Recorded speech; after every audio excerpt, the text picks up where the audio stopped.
News டே தொலைக்காட்சி நேயர்களுக்கு வணக்கம். உரிமைக்குரல் நிகழ்ச்சிக்கு உங்களை அன்போடு வரவேற்கிறோம். நேயர்களே, இன்றைய உரிமைக்குரல் நிகழ்ச்சியின் விவாத தலைப்பு என்ன அப்படின்றத சிறப்பு தொகுப்பு மூலமா தெரிஞ்சுக்கலாம்.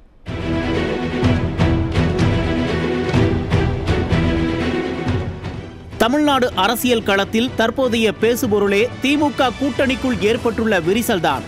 அதுவும் காங்கிரஸ் கட்சியும் திமுகவும் வெளிப்படையாகவே மோதிக்கொள்ளும் விவகாரங்கள் தான் ஹாட் டாபிக்கே. கரூர் நகர காங்கிரஸ் நிர்வாகி திமுகவில் இணைந்த புகைப்படங்களை செந்தில் பாலாஜி தனது எக்ஸ் பக்கத்தில் பகிர்ந்திருந்தார்.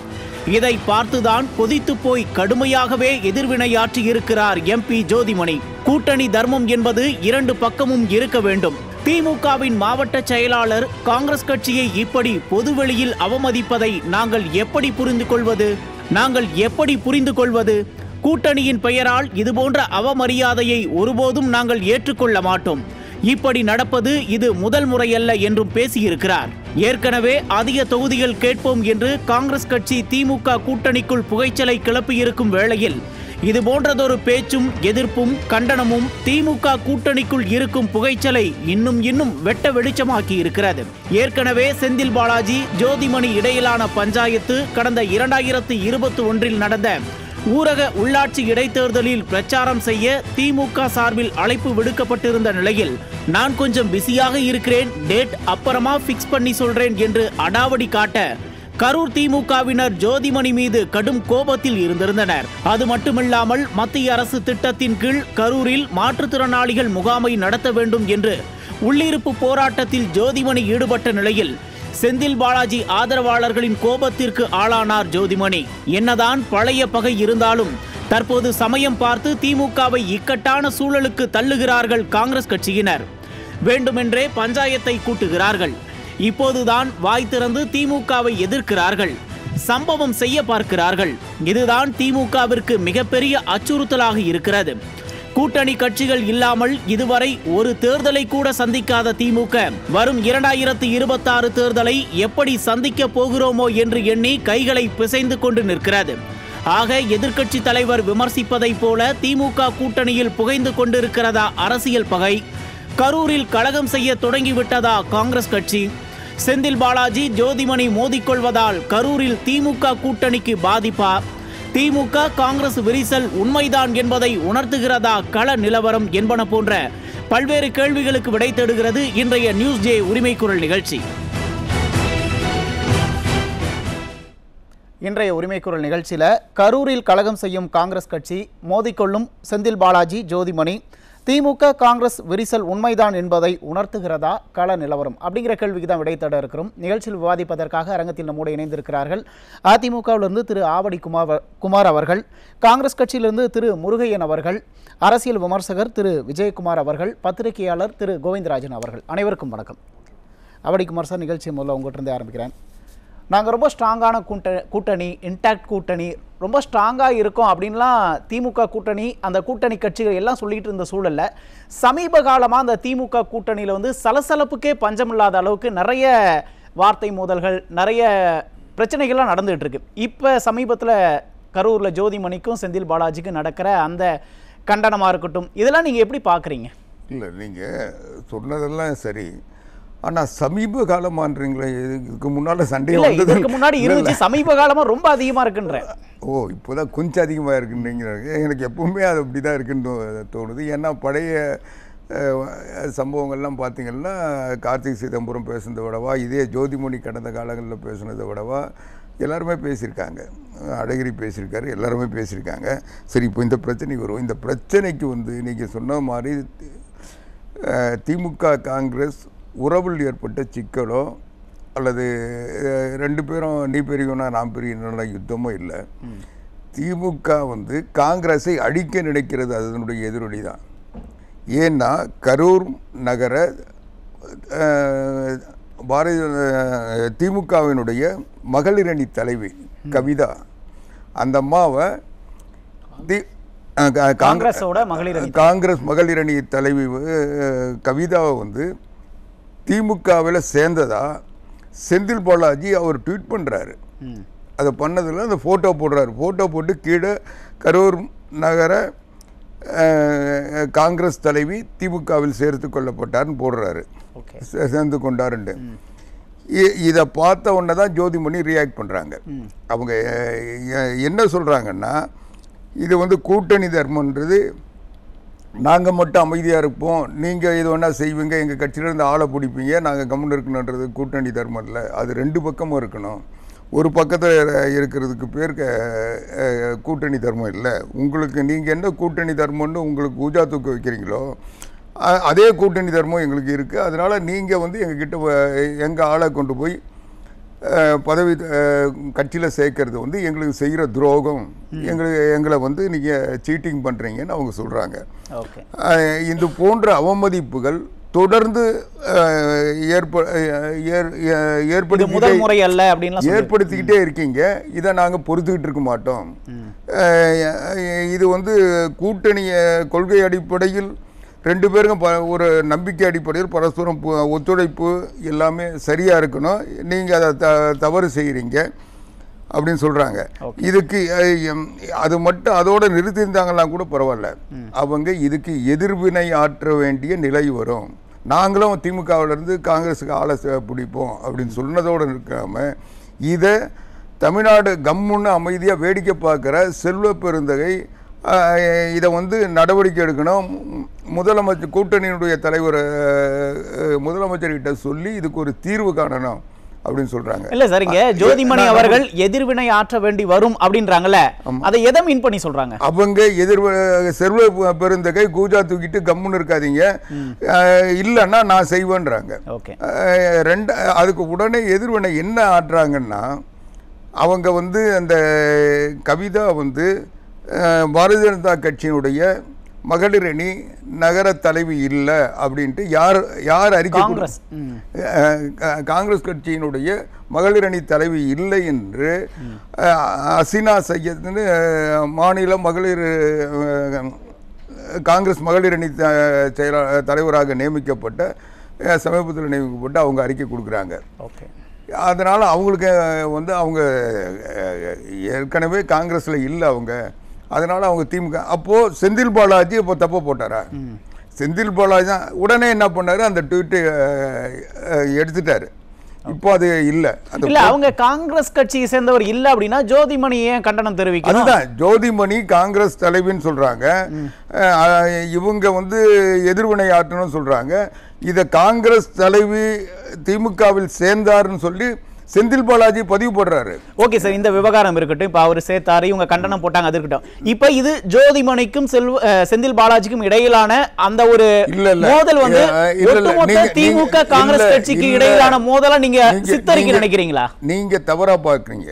இததான் அவங்க காங்கிரஸ் என்னவோ செல்வ பெருந்தகைக்கு சம்பந்தம் இல்லாத மாதிரி, காங்கிரஸுக்கு சம்பந்தம் இல்லாத மாதிரி, இது ஏதோ செந்தில் பாலாஜியும் ஜோதிமணியும் வழக்கமா மோதிக்கிறது மாதிரி மோதிக்கிறாங்கன்றது இல்லை. ஓகே, இது என்னன்னா அவங்க கேட்டது காங்கிரஸ் கட்சியிலிருந்து எப்படி நீங்கள் ஆளை வந்து திமுகவில் சேர்க்கலாம், அப்போ தோழமைன்னு சொல்லிட்டு எங்கள் வீட்லேயே கொள்ளடிப்பீங்களா, தோழமைன்னு சொல்லிட்டு எங்கள் வீட்டுக்கு வந்து உங்களை கூப்பிட்டு உட்கார வச்சா வீட்டில் இருக்க பொருளை திருடிட்டு போவீங்களான்னு கேட்குறாங்க.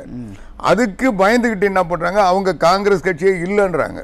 ஓகே, இப்போ இல்லைன்னு சொன்ன உடனே இவர் வந்து அந்த பதிவை நீக்கிறாரு. அவங்க சேர்ந்தாங்கன்னு சொல்லி அந்த புகைப்படத்தை வெளியிட்ட பதிவை நீக்கிட்டாரு.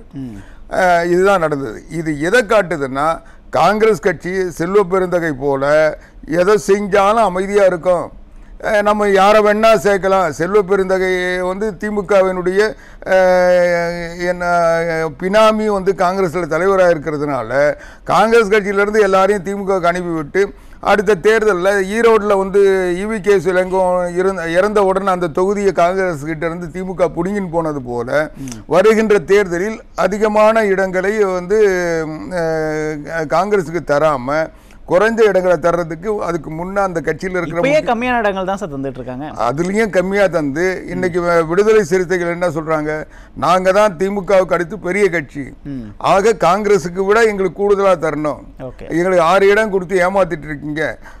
ஏற்கனவே திருமாவளவன் சொல்லியிருக்காரு, ஒரு 4 ஓட்டு திமுகவுக்கு வந்தால் அதில் 1 ஓட்டு எங்கள் ஓட்டு விடுதலை சிறுத்தைகள் ஓட்டுன்னு சொல்லியிருக்காரு. ஆக 4ல் 1 பங்கு நாங்கள் இருக்கிறோம், எங்களுக்கு உரிய பிரதிநிதித்துவம் கொடுக்கணும்னு வன்னிய அரசு அடிக்கடி சொல்லிட்டு திமுக கூட்டணி கட்சிகள் எல்லாருமே அதிக தொகுதிகள் வேணும்ன்ற கோரிக்கை வைக்கிறாங்க. கேட்கறது இல்ல, என்னோட கேள்வி என்னன்னா சார், இல்ல உங்களுக்கு நான் சொல்லிடுறேன், அதிக தொகுதி கேட்கறது எல்லாரும் கேட்குறாங்க. இவங்க என்ன சொல்றாங்க, காங்கிரஸுக்கு கொடுத்ததை விட அதிகமா எங்களுக்கு தரணும்ன்றாங்க.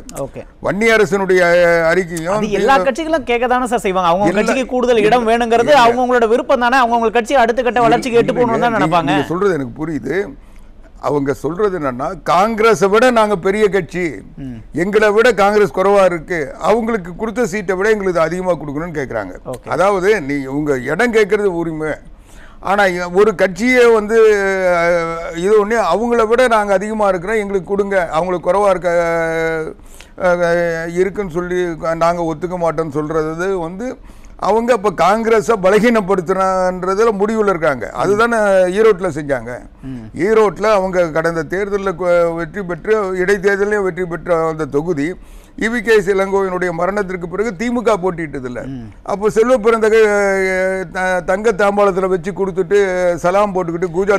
என்னோட கேள்வி என்ன சார், இப்ப ஒரு நிர்வாகி வந்து காங்கிரஸ் வந்து இப்ப திமுக இணைஞ்சிட்டாங்கன்னு வச்சுங்களேன், அதுக்காக ஒட்டுமொத்த காங்கிரஸுமே வலுவிழந்து போயிடும், இல்ல திமுக காங்கிரஸ வலுவிழக்க செய்யுது அப்படின்னு நம்ம எப்படி எடுத்துக்க முடியும்? இல்ல, அவங்க ஜோதிமணி தன்னுடைய தொகுதி, அதுவும் அவங்க ஊரு, அங்க இருக்கிற மகளிர் அவங்க காங்கிரஸ்ல இருந்திருப்பாங்கல்ல, அப்போ அந்த நகரத்தினுடைய காங்கிரஸ் தலைவியை வந்து திமுகவில் சேர்க்க வேண்டிய அவசியம் என்னன்னு, அவங்க திமுக கூட்டணியில தான் இருக்காங்க, திமுக தான் வேலை செய்ய போறாங்க.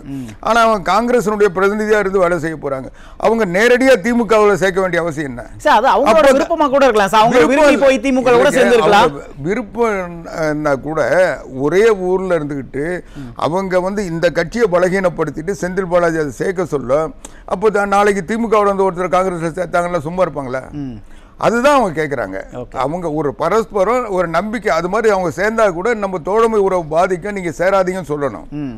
ஆனால் நீங்கள் சேர்ந்துட்டு அதை வந்து பதிவை போட்டு அதை வந்து ட்விட்டரில் வந்து வெளிப்படுத்திட்டு அந்த ஃபோட்டோவை போட்டிங்கன்னா அப்போ காங்கிரஸ் அங்கே ஒன்றும் இல்லைன்னு ஆகுது இல்லை. அப்போ அந்த தொகுதியினுடைய எம்பியாக இருக்கிறவங்களுக்கு அது ஒரு அச்சுறுத்தலாகவும் ஒரு பலகீனமாகவும் மாறுது. அதனால் அவங்க கேட்குறாங்க, இதை வந்து தொடர்ந்தீங்கன்னா நாங்களும் செய்வோம்னு சொல்கிறாங்க. அதாவது அமைதியாக இருக்க மாட்டோம் அப்படின்னு சொல்கிறாங்க. இதை விட இதே நேரத்தில் விடுதலை சிறுத்தைகள் என்ன சொல்றாங்க, காங்கிரஸை விட எங்களுக்கு கூடுதலாக கொடுங்கன்னு கேட்குறாங்க. அப்போ ரெண்டும் கோயின்சைட் ஆகுது இல்லை. ஆக ஏதோ ஒரு திட்டமிடல் காங்கிரஸை தேர்தலில் இவங்க வந்து சிறுமைப்படுத்துறதுக்கு முடிவு பண்ணிட்டாங்கிறது தானே. இதுதான் சார் சந்தேகம். இப்போ தொடர்ச்சியாக காங்கிரஸ் வந்து ஆட்சி அதிகாரத்தில் பங்கு கேட்கும் போதா இருக்கட்டும், இல்லை எங்களுக்கு வந்து அதிக தொகுதிகள் வேணும்னு கேட்கும் போதா இருக்கட்டும், எதிர்கட்சி தரப்புல இருந்து என்ன சொல்றீங்க, திமுக காங்கிரஸை விழுங்க போகுது அப்படின்னு சொல்றீங்க. எதன் அடிப்படையில் அப்படி சொல்றீங்க? நாங்கள் விழுங்கிடுச்சுன்னே சொல்றேன். என்னை பொறுத்த வரைக்கும் நான் விழுங்கிடுச்சுன்னே சொல்லுவேன். ஏன்னா எதன் அடிப்படையில்னா தேவையே இல்லாமல் இவங்களுக்குன்னு ஒதுக்கின தொகுதி 5 ஆண்டுகளுக்கு கூட்டணி ஒப்பந்தப்படி காங்கிரஸுக்குரிய தொகுதி ஈரோடு. ஓகே, அதையே இவங்க காங்கிரஸ் கிட்ட இருந்து பிடுங்கினாங்க. ஏதாவது ஒரு காரணம் இருக்குன்னு, அவங்க வேட்பாளர் இல்லை நான் வேண்டாம் நீங்கள் போட்டிடுங்கன்னு சொன்னாங்களா? 5 ஆண்டுகளுக்குரிய பதவி அவர் இடையில இறப்பு வந்துடுச்சு. அதனால அந்த கட்சிக்கு தானே கொடுக்கணும்.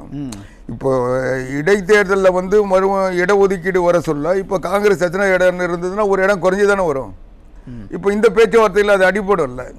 ஆக காங்கிரஸை வந்து தொகுதி குறைக்கணும்னா கொஞ்சம் கொஞ்சமா காங்கிரஸ் பலகீனமா. அதை பத்தி காங்கிரஸ் கட்சி எதுவும் கேட்கலையே சார். இப்ப எதிர்கட்சி நீங்க தானே அதை திரும்ப பேசிட்டு இருக்கும் போது, அப்ப எதிர்கட்சி வந்து திமுக காங்கிரஸுக்குள்ள ஒரு பிளவு இருக்கு அப்படிங்கிற ஒரு இல்லைங்க நரேட்டிவ் செட் பண்ண விரும்புறீங்களா? நான் நேரடியா சொல்றேன், அனைத்து இந்திய அண்ணா திராவிட முன்னேற்ற கழகத்தின் சார்பில் நான் உறுதியா சொல்றேன், செல்வ பெருந்தகை திமுகவினுடைய பிரதிநிதியான தவிர காங்கிரஸ் கட்சியுடைய பிரதிநிதி இல்ல.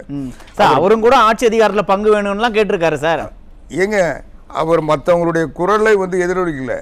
அவர் திமுகவுக்கு ஒரு இப்போ மற்ற கட்சியெல்லாம் கேட்குறாங்கல்ல, அதுக்கு ஒரு மாற்று கேட்குறார ஒழிய செல்வ பெருந்தகை இன்னைக்கு வந்து நான் சொல்ற எழுதி வச்சிங்க, செல்வ பெருந்தனுடைய பேக் ரெக்கார்டு மொத்தத்தையும் பார்த்தவங்களுக்கு தெரியும். செல்வ பெருந்தகை நாளைக்கு காங்கிரஸ் திமுக உறவு இல்லைன்னா திமுகவில் போய் நிற்பார். ஓகே, அந்த அளவுக்கு அவர் திமுகவினுடைய பினாமியா மட்டும் இல்லை, திமுக தான் அவருக்கு வந்து இன்னைக்கு இந்த தலைவர் பதவியை வாங்கி கொடுத்ததுன்ற நம்பிக்கையோடு இன்னைக்கு காங்கிரஸ் கட்சி அழிச்சிட்டு இருக்காரு. அவர் வந்த பிறகு தானே இவர் அழகிரி இருக்க வரைக்கும் தலைவர் அந்த ஈரோட வந்து வாங்கியிருக்க முடியுமோ? அழகிரி இருந்தால் நிச்சயமாக கொடுத்துருக்க மாட்டார். எனக்கு இவர் வேண்டியவர் அவர் வேண்டாதவர் இல்லை.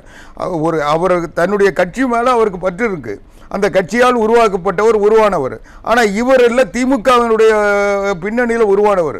இவர் வந்து அண்ணா திமுக ஆதரவோட விடுதலை சிறுத்தைகள் வெற்றி பெற்றாங்க. விடுதலை சிறுத்தைகள் வெற்றி பெற்று 2 பிரதிநிதி, ஒன்று நான் முடிச்சிடறேன், ஒன்று ரவிக்குமார், இன்னொன்று செல்வ பெருந்தகை முதல் முறையாக சட்டமன்றத்துக்கு போகிறாங்க. அங்கே போன உடனே அதிமுக கூட்டணியில் வெற்றி பெற்று போகிறாங்க. அங்க போன உடனே திமுக ஜால்ரா தட்டினவர் இல்ல சார். இப்ப உங்களோட வாதத்துப்படியே இப்ப திமுக கூட்டணி கட்சிகளை விழுங்குது அப்படின்னா கூட்டணி கட்சிகளை நம்பி தானே ஒவ்வொரு தேர்தலையும் திமுக சந்திச்சுட்டு வருது. இங்க கூட்டணி கட்சிகளை நம்பி சேர்ந்தது. இவங்க கூட்டணி கட்சி ஆன உடனே இவங்க சுயத்தை எழுந்துட்டாங்க. அவங்களுடைய துணை அமைப்பு மாதிரி இவங்க கட்சியை மாத்திட்ட பிறகு ஜனங்க கிட்ட போய் இவங்க திமுக பின்னணியில தான் போய் சந்திக்க முடியுமே தவிர நேரடியாக காங்கிரஸ் கட்சி இந்த போராட்டம் நடந்துச்சு, கம்யூனிஸ்ட் கட்சி இதுக்கு போராடி வெற்றி பெற்றது, இந்த ஆட்சி எதிர்த்து குரல் கொடுத்தது, விடுதலை சிறுத்தைகள் இந்த ஆட்சிக்கு எதிராக அவங்களாவது ஏதாவது இந்த பக்கம் அந்த பக்கம் டிராமா பண்ணின்னு இருக்க மாதிரி காட்டிட்டு இருக்காங்க. இந்த மற்ற கட்சிகள் எதுவுமே அவங்க இந்த 5 ஆண்டுகளாக 4.5 ஆண்டுகளாக தங்களுடைய பணியே மறந்துட்டாங்க, போராட்ட குணத்தை இழந்துட்டாங்க. அவங்க திமுகவுக்கு கூஜா தூக்குறது, அதுவும் மு.க. ஸ்டாலின் குடும்பத்துக்கு இன்னைக்கு எல்லா வகையிலும் அவங்களுடைய கூஜாக்களாக அடிமைகளாக மாறிட்டதுனால இவங்க இந்த தேர்தலில் அவங்களுக்கு பின்னால தான் போக முடியுமே தவிர இவங்க தொண்டர்கள்லாம் சோர்ந்து போயிட்டாங்க, கட்சி விட்டு போயிட்டாங்க. அடுத்த சுற்றுல பேசுவோம். நன்றி. விஜயகுமார் சார், இந்த விவகாரத்தை எப்படி பாக்குறீங்க? இப்ப செந்தில் பாலாஜி காங்கிரஸ் நிர்வாகி ஒருத்தங்களை திமுக இணைச்சிட்டாங்க. அதற்கு ஜோதிமணி அவர்கள் தெரிவித்த கண்டனத்தை நீங்க எப்படி பாக்குறீங்க? உண்மையிலே திமுக காங்கிரஸை வலுவிழக்க செய்தா? ஆமா, வலுவிழக்க தான் செய்யுது. நீங்க தொடர்ந்து நீங்க பாத்தீங்கன்னா கூட்டணியில் இருந்து கொண்டே தேஞ்சு போது, கூட்டணியில இருந்தே விழுங்கி கொண்டிருக்கிறது திமுக. இது காங்கிரஸ் உணர்தா இல்லையான்றவே தெரியல. இப்போ 2006 பார்த்தீங்கன்னா 63 சீட்டு அறிவாலயத்தில் ரைடு நடத்தி 63 சீட்டு மிரட்டி வாங்கின காங்கிரஸ் கட்சி 2016 வெறும் 41 சீட்டு தான் வாங்குறாங்க.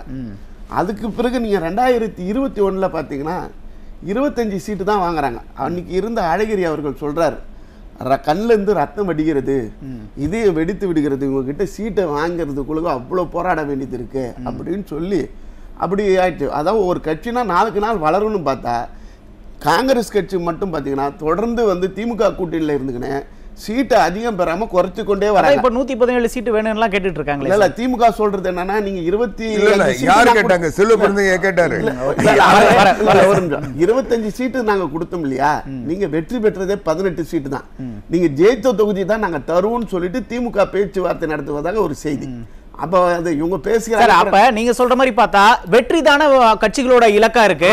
அப்ப ஜெயிக்கல அப்படிங்கும்போது எப்படி அதிக தொகுதிகள் தருவாங்க? இதை நீங்க அடிப்படையா வச்சுட்டு காங்கிரஸை வலுவிழக்க செய்து திமுக அப்படின்னு பேசுறது எப்படி சரியா இருக்கும்? இல்ல, உங்க கூட்டணியில சீட் அதிகமா வாங்கணும்ல சார்.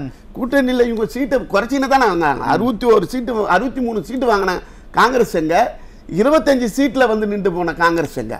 அப்ப அவர் சொல்லிட்டு போனாரு, சித்தர் மாதிரி அவருடைய வார்த்தையாகும். அப்படியே அது உண்மையாவே ஆகிப்போச்சு. கருவாடு மீனாகாது, கறந்த பால் மடி புகாது, காங்கிரஸ் இனி ஜெயிக்காதுன்னு காளிமுத்தையா சொல்லிட்டு போன வார்த்தை அப்படியே காங்கிரஸுக்கு பொருந்தி போச்சு. ஒரு கட்சின்னு இருக்கிறீங்க நீங்க, அந்த கட்சியினுடைய மாநில தலைவர் இருக்கிறாரு. அண்ணன் பேசும்போது அழகா சொன்னாரு, திமுக ஆட்சியில மக்களுக்கு அநீதிகள் நடக்கும் போது, மக்கள் நல சார்ந்த பிரச்சனைகள் வருகின்ற போது வீதிக்கு இறங்கி நீங்க போராட்டமே நடத்தலையே. உங்களுடைய இருப்பே நீங்க காங்கிரஸ் கட்சின்னு ஒன்று தமிழ்நாட்டில் இருக்கிறதான்றதே தெரியலையே. இப்ப நீங்க அறிக்கை கொடுக்கறது இல்ல. அவங்க சொல்றது நாங்க ரொம்ப ஸ்ட்ராங்கா இருக்கோம், கிட்டத்தட்ட 2019 இருந்து ஒன்னா பயணிக்கிறாங்க, இது ஒரு வெற்றி கூட்டணி அப்படின்னு அவங்க அந்த கூட்டணியில் பயணிட்டு இருக்காங்க. அதாவது அவங்க வெற்றி கூட்டணி சொல்லட்டும், மெகா கூட்டணி சொல்லலாம், அதாவது ஜனநாயகத்தில் மக்களே எஜமானர்கள். அவர்கள் ஒரு முடிவை எடுத்துட்டாங்களே. உங்களுக்கு நீங்க மெகா கூட்டணியோட தான் 2021 தேர்தலில் அதிமுக எதிர்கொண்டீங்க. உங்களுக்கு எங்களுக்கு ஓட்டு சதவீதம் வெறும் 3% தானே. இப்ப மக்கள் எல்லாம் கொதிச்சு போயிருக்காங்க. உங்க ஆட்சியில நிறைய இது பண்ணிட்டீங்க, கூட்டணியை தோல்வி அடைய போறீங்களா? அதாவது செந்தில் பாலாஜி அவர் இவங்க காங்கிரஸ் கட்சி மட்டும் சேர்க்கல, கவிதாவை மட்டும் சேர்க்கல, அவர் மதிமுகவை சேர்ந்த முத்துரத்தனம் என்ற கோவையில் சட்டமன்ற உறுப்பினராக போட்டிட்டு அவர் மதிமுகவில் அந்த அவரையே இன்னைக்கு திமுகவில் கொண்டு போய் சேர்த்தார். அவருடைய செய்தி வெளியே வந்துடுது. இவர் எக்ஸலத்துல இந்த கவிதாவுடைய செய்தியை போட்டதுனால அந்த கரூருடைய எம்பியா இருக்கிற நாடாளுமன்ற உறுப்பினர் திரு ஜோதிமணி அவர்கள் எதிர்வினை ஆற்றவே அந்த பதிவை அவர் நீக்கிட்டார். இவங்க 2019 நடந்த தேர்தலில், பாராளுமன்ற தேர்தலில் அக்கா தங்கச்சாதான் பாசமலர் சகோதரிகள், இந்த அம்மா சாவித்திரி, அவர் சிவாஜி கணேசன் மாதிரி மலர்ந்து மலராக பாதி மலர் அப்படிலாம் கூட்டு நெருக்கமான உறவாக இருந்தது. இவர்களும் வெற்றி பெற்றார்கள். வெற்றி பெற்று வந்ததுக்கு அப்புறம் 2024 பாராளுமன்ற தேர்தலில் திமுகவே கரூர் தொகுதியை காங்கிரசுக்கு கொடுக்கூடாதுன்னு போர்க்கொடி தூக்குனாங்க. போர்க்கொடி தூக்குனதுக்கு பிறகும் இதுல ராகுல் காந்தியை யாரோ தலையிட்டு அவர்களுக்கு மீண்டும் சீட்டு வாங்கி கொடுத்தாங்க. அன்னிலிருந்து அவர்களுக்கு சீட்டு வெற்றி பெற்ற 2019 இருந்த உறவு ஜோதிமணிக்கும் செந்தில் பாலாஜிக்கும் உறவு சரியாக இல்லை. அதாவது வந்து திமுகவிலேயே வந்துட்டு ஆள் பிடிக்கிற வேலையை செய்கிற ஒரே நபர் வந்து செந்தில் பாலாஜி தான். இத வந்துட்டு அப்ப இங்க ஒரு சந்தேகம் வருது. இப்ப கரூர்ல நடந்த இதற்கு முன்னாடி நடந்த அந்த திமுக கூட்டத்துல திருச்சி சிவாவை வந்து செந்தில் பாலாஜி அவமதிச்சிட்டாரு அப்படிங்கிற ஒரு சர்ச்சை வந்துச்சு. இப்ப ஜோதிமணி அவர்களோட ஒரு மோதல் அப்படின்னா திமுக அரசு செந்தில் பாலாஜி அவர்களை வச்சு பிளே பண்ணுதா? அதாவது எதிர்காலத்துல வந்துட்டு திமுகவை கைப்பற்ற அளவுக்கு செந்தில் பாலாஜி போயிடுவார் என்கின்ற ஒரு நிலைமைக்கு வந்துடுதுங்க. ஒரு மேடை பேச்சாளர் தன்னுடைய இதை வந்து மக்களிடம் பேசி கொண்டிருக்கிற ஒரு மேடை பேச்சாளனுக்கு தான் அந்த பேச்சினுடைய அருமை தெரியும். அப்படி பேசி கொண்டிருக்கும் போது மேடை ஏறுறவர் உடனே திமுக இருக்கிறவங்க எல்லாம் அவருக்கு என்னமோ சேவகம் செய்யற மாதிரி ஏஞ்சி நின்று கை கட்டி இந்த மேடை பேச்சையே திசை திருப்பி மாவட்ட செயலாளர் சார் அவரு சார் மாவட்ட செயலாளராக கூட இருக்கட்டும் சார். ஒருத்தர் மேடையில பேசி கொண்டிருக்கிறார் போது அந்த மேடை பேச்சுல ஏந்துக்கிறவங்கள உட்காருங்க உட்காருங்கன்னு சொல்லிட்டு வந்து உட்கார நாகரிகம் கூட தெரியல. ஆனா அவர் ஆள் பிடிக்கிற வேலை செய்யறாரு. இந்த திமுக வந்து அவருக்கு அடி வருது எல்லாமே பாராட்டுதுன்னா இந்த திமுக கட்சி வேற யாருமே நம்பி இல்லையா? அந்த கட்சி ஒவ்வொருத்தரும் இப்ப ஜோதிமணியாவது எதிர்வினை ஆட்டினாங்க. மதிமுகன்ற ஒரு கட்சி எதிர்வினையே ஆற்றலங்க. அந்த கட்சி இருக்குதா இல்லையா? எப்ப கூட்டணி தர்மம்னு இருக்கு. கூட்டணியில இருக்கும் போதே எங்க கட்சியில இருந்து ஒரு ஆளை புடிச்சுன்னு வந்து உங்க கட்சியில விடுறாருன்னா நீ எப்படி இந்த கட்சியில சேர்த்துப்ப அப்படின்றத கேட்கணும்ல. கேட்கவே இல்லையா? ஆனா சார் இப்ப நீண்ட காலமா அந்த கூட்டணி கட்சிகள் திமுகவோட பயணிச்சுட்டு வராங்க. இவ்வளவு காலம் அமைதியா தான் இருந்தாங்க. நிறைய கூட்டணிக்குள்ள நிறைய சலசலப்பு வந்தபோது கூட கூட்டணி கட்சிகள் மௌனமா தான் இருந்தாங்க. ஆனா இந்த 2026 தேர்தல் நெருங்க கூட்டணி கட்சிகள் நிறைய பேச ஆரம்பிக்கிறாங்க. அது விசிகாவா இருக்கட்டும், கம்யூனிஸ்ட் கட்சிகளா இருக்கட்டும், காங்கிரஸா இருக்கட்டும், பேச ஆரம்பிக்கிறாங்களே. திடீர்னு கூட்டணி கட்சிகள் வாய் திறந்து பேசுறது ஏன்? அதாவது பேரம் மடியணும்னா இவங்க டிமாண்ட் வைக்கணுங்க. சீட்டுக்கான பேரம். அது சீட்டுக்கான பேரம் பேசுறதுக்கான நாடகங்கள். ஓகே, அப்ப அது சீட்டுக்கான பேரம் தானே. இது கூட்டணியில நீங்க விரிசல் எதிர்க்கட்சிகள் சொல்லிட்டு இருக்கீங்க. அதாவது வந்து என்னன்னா இந்த பேரம் பேசுறது அதாவது உண்மையான கட்சியா இருந்தா இவர்கள் வந்து நாங்கள் தேர்தல் கூட்டணி வைத்துக் கொண்டோம் திமுகவோட. உங்க கூட்டணி வேற அங்க கூட்டணி வேற அப்படின்னா தமிழ்நாட்டுல ஒரு எந்த கட்சி வேணா ஒரே கட்சி இருந்துட்டு போலாமே. உங்க கட்சி கொள்கை என்ன, கோட்பாடு என்ன? உங்களுடைய கொள்கைகள் வந்து திமுகவில் அடகு வைக்கப்படுகின்ற போது அதுக்கு அநீதி இருக்கின்ற போது நீங்க இறங்கி போராடாம விட்டுட்டு எல்லாமே எடுத்துட்டு சீட்டுக்காக என்ன பண்றீங்க? பேரம் பேசுறதுக்கு உங்களுக்காக வேண்டி அந்த சீட்டு கிடைக்கணுன்றதுக்காக திமுக எதிர்க்கின்ற மாதிரி ஒரு நாடகத்தை பாவலா பண்ணி இந்த கூட்டணி ஏங்க எல்லாருமே என்ன தெரியுமா நினைச்சுக்கிறாங்க? திமுக கூட்டணி வலுவான கூட்டணி. மக்கள் கிட்ட போய் பாருங்க. இந்த திமுக கூட்டணியின் மீது மக்கள் ரொம்ப அதிருப்தியில் இருக்கிறாங்க. திமுக அரசின் மீது அவ்வளவு கோபத்தில் இருக்கிறாங்க. அதை நம்ம இன்னொரு கோணத்துல பார்த்தா இப்ப திமுக அரசு மீது நிறைய அதிருப்தி இருக்குது இல்ல, அதன் வெளிப்பாடு காரணமா கூட்டணி கட்சிகள் எல்லாம் வாய் திறந்து பேசுறாங்க, திமுகவுக்கு எதிராக பேசுறாங்க அப்படின்னு நம்ம புரிஞ்சுக்கலாங்களா? திமுகவுக்கு எதிராக இவங்க பேசலாம் இல்ல, பேசுறதா கூட்டணி விட்டு வெளியே வந்துட்டு இருக்கணுமே. இவர்கள் கூட்டணி இன்னும் தொடரார்கள்னு என்ன அர்த்தம்? அந்த கூட்டணியில 6 மாத காலம் இருக்கு சார், என்ன வேணாலும் நடக்கலாம்ல. இல்ல இவர்கள் வந்து என்னன்னா அப்படியா இருந்தா இன்னைக்கே வந்து இவ்வளவு சேர்த்துருக்காங்க. ஒரு கட்சியினுடைய கவிதா என்கின்ற காங்கிரஸ் கட்சியினுடைய அந்த கரூர் நகர மகளிர் அணி செயலாளர் கட்சி விட்டு நீக்கும் போதே நீங்க என்ன ஜோதிமணி எதிர்வினை ஆற்றுறாங்களே. அந்த கட்சிக்கு செல்வ பெருந்தொகைன்னு ஒருத்தர் இருக்கிறார்ல, சாரி செல்வ பெருந்தகைன்னு ஒருத்தர் இருக்கிறார்ல, அவர் எதிர்வினை ஆற்றணும்ல. ஏதாவது ஆற்றினாரா கட்சி தலைவர்? ஏன் இது பண்ணல? எதுக்காக இது பண்ணல? அவர் வந்து எதுவுமே இல்ல. அவருக்கு இன்னைக்கு வழக்குல ஒரு நீதிமன்றம் ஒரு ஆம்ஸ்டாங் கொலை வழக்குல இந்த அரசு இந்த போலீஸ் காவல்துறையே நீதிமன்றம் நம்பல. உங்களுடைய குற்றப்பத்திரிகை தாக்கலை நாங்கள் நிராகரிக்கிறோம். சிபிஐ வந்துட்டு 6 வார காலத்துக்குள்ள குற்றப்பத்திரிகை தாக்கல் செய்யணும்னு அவருக்கு வந்துட்டு ஒரு அச்சமோ பயமோ என்னவோ தெரியல. திமுக அரசாங்கத்தின் மீது ஊதுகுழலாவே செயல்படுறாரு. செய்தி தொடர்பாளராக மாறிவிட்டார். அவர் காங்கிரஸ் கட்சியினுடைய தலைவராகவே செயல்படல. கூட்டணி தர்மத்துக்காக அமைதியா இருக்காங்க. கூட்டணி என்பது வேறு சார். அது தேர்தல் களத்துல சந்திக்கிறது சார். அது வந்துட்டு உடன்பட்டா உடன்படுது, உடன்படாம போது சீட்டு எண்ணிக்கை கேட்ட தொகுதி எல்லாமே வேற சார். நீங்க ஒரு கட்சின்றது எதுக்கு நடத்துறீங்க? மக்கள் நல சார்ந்து பொதுமக்களுடைய நன்மைக்காக தானே அரசியல் கட்சியா நீங்க இயங்குறீங்க. இந்த அரசியல் கட்சி திமுகவால மக்கள் பாதிக்கப்படுகின்ற போது இன்னைக்கு கூட பாத்தீங்கன்னா நெல்லை மாவட்டத்தில் இன்னைக்கு அவரு முதலமைச்சர் அவர்கள் வந்து கல்வியில் சிறந்த தமிழ்நாடுன்னு சொல்லிட்டு தெலுங்கானாவுடைய முதலமைச்சர் ரேவந்த் ரெட்டியை கூப்பிட்டா வச்சு அழைக்கிற இதே நாள்ல தான் நெல்லையில பள்ளிக்கூடத்துக்குள்ளக்கே கத்தி எடுத்துன்னு போய் மாணவர்கள் வெட்டிக்கினாங்க. இது கல்வியில் சிறந்த மாநிலமா? இப்படி எல்லாம் இருக்குது. இதுக்கு வந்துட்டு காங்கிரஸ் கட்சியோ இல்ல அது கூட்டணியில் இருக்கிறவங்களோ குறைந்தபட்சம் அறிக்கையை எதிர்பார்த்து திமுக இது பண்ணிருக்காங்களா? இவர்கள் என்ன அதை விட்டு வெளியே வந்துட்டா நமக்கு வந்து சிறை வந்துருமோ, ஜெயில் வந்துருமோ, இல்லைன்னா வந்துட்டு அவங்க மாசம் கொடுக்குற கப்பமோ கட்டிங்க ஏதோ ஒரு விதத்தில் அவங்க கொடுக்குற பரிசோ இவர்களுக்கு வராம போயிடுமோ என்கின்ற ஒரு அச்சத்தினால திமுக கூட்டணியில் இருக்கிற காங்கிரஸ் கட்சியும் மற்ற கட்சிகளும் அமைதியாவே இருக்கு. இல்ல அப்ப ஆதாயத்துக்காக தான் காங்கிரஸ் கட்சி அமைதியா இருக்கு அப்படின்னா எப்படி கூட்டணியில இருந்து வெளியில போயிருவாங்கன்னு எப்படி சொல்றீங்க? கூட்டணியில இருந்து இப்படியே போயினே இருக்கிறாங்க இல்லையா? இப்பதானே ஒரு சில தலைவர்கள் ஜோதிமணி போல எதிர்வினை ஆற்றட்டும் வந்திருக்கிறாங்க. இப்ப அழகிரி அவர்கள் சொல்லிட்டாரு, சாரை ஃபுல்லா அவங்க இது பண்ணிக்கிறாங்க, சாரை எடுத்துக்கிட்டு சக்கையை போடுறாங்கன்ட்டு. ரெண்டாவது ஒண்ணு பாத்தீங்கன்னா திமுக கூட்டணியில இருக்கிற மாதிரி தான் இருக்கு காங்கிரஸ் கூட. என்ன அருமை அண்ணன் காங்கிரஸுக்காக பேச வந்திருக்கு, தகவல் தெரியுமா தெரியாதா தெரியல, தகவல் தெரிஞ்சுக்கிட்டோம். இப்போ அந்த அரசு வழக்கறிஞர்கள்லாம் போடணும்ல தமிழ்நாடு முழுதும், அது திமுகவை தான் போட்டுன்னு இருக்காங்க. அவங்க கூட்டணியில கட்சியில இருக்கிற விடுதலை சிறுத்தையோ காங்கிரஸோ மதிமுக எந்த கட்சிக்கும் அரசு வழக்கறிஞர் பதவி கொடுக்கவே இல்லை. அதே மாதிரி பாத்தீங்கன்னா நிறைய இந்த சேர்மன் பதவி உள்ளாட்சி தேர்தல்லாம் நடந்தது இல்லையா? அந்த உள்ளாட்சி தேர்தலிலேயே ஏன் இன்னும் கூட விடியா பொம்மை முதலமைச்சர் நடத்தலைன்னா கூட்டணி விரிசலை ஏற்படுத்தணும். இந்த கூட்டணியை எப்படியாவது ஒட்டினாதான் நம்ம ஜெயிக்க முடியும். ஏன்னா கூட்டணியில ஜெயித்த வரலாறு அவங்க கிட்ட கிடையாது. அதனால கூட்டணியை வைத்துக் கொண்டு தேர்தலை சந்திக்கணும். இதை வந்துட்டு அப்ப கூட தான் செய்த சாதனைகளை மக்களிடம் சொல்லி கேட்பதற்கு எதுவும் அவங்க கிட்ட இல்ல. ஒன்லி மத்திய அரசு எதிர்ப்பு அப்படின்ற ஒரு மாய தோற்றத்தை ஏற்படுத்தியே இவர்கள் வந்துட்டு தேர்தலை எதிர்கொள்ள ஒரு கடைபிடிக்கிறாங்க. மக்கள் கிட்ட இது எடுபடாம போயிடுங்க. இவர்கள் நிச்சயம் இந்த கூட்டணி தொடரலையோ இல்ல எதாலும் திமுகவில் இருக்கிற அது முழுகும் கப்பல், அதோடு பயணிக்கின்ற எந்த கட்சியா இருந்தாலும் அவர்களும் முழுகுவார்கள். பாப்போம். முதற்கட்ட கருத்தை எடுத்துக்கிறேன் சார். முருகன் சார், திமுக மீது இருக்கக்கூடிய அதிருப்தியின் வெளிப்பாடாக தான் இப்ப காங்கிரஸ் பிரமுகர்கள் வந்து திமுகவுக்கு எதிராக பேசுறாங்களா? வெகு நாட்களாக அதிமுக கூட்டணியில் உடசல் பிரச்சனை, அது உள்ள இருக்கிற உள்குழப்பம், இதை பத்தியும் அதிமுக பேசுவீங்கன்னா நாங்களும் எதிர்பார்த்தோம். அதிமுக பிஜேபி அதனுடைய இல்ல சார், எனக்கு ஒரு டவுட் என்னன்னா திமுக கூட்டணி கட்சிகள் முழுசா இந்த கூட்டணி அதிமுக பாஜக கூட்டணி அமைஞ்சல இருந்தே அப்படி என்ன இருக்கு இந்த கூட்டணியில? அதே பேசி இருந்தீங்கல்ல, அதே தான் ஊடகங்கள்லாம் பேசிக்கிட்டு இருந்தது. எங்களை மறந்துட்டீங்க, காங்கிரஸ் திமுக எல்லாம் இருக்கு, நாங்களும் இருக்கோம் அப்படின்னு இருப்ப காட்டுறதுக்காக நாங்க இப்பதான் கொஞ்சம் ஒரு சில இதெல்லாம் அவங்க உரிமை குரலை கிளப்பி போராட்டம் எல்லாம் நடத்தல, உரிமை குரலை கிளப்பி அதுக்காக எங்க இருக்கு அப்படின்றாரு. ஆமா, எங்களுடைய கட்சி நாங்க இருக்கிறோம்னு காட்டுறதுக்கு சில இடங்கள்ல சில குறைகளை குற்றங்களை மன அழுத்தங்களை எல்லாம் சொல்லுகிறார்கள். சரிங்க, இதுவே காரணம் அல்ல. இது ஒரு மாநில கட்சி அல்ல, அகில இந்திய கட்சி.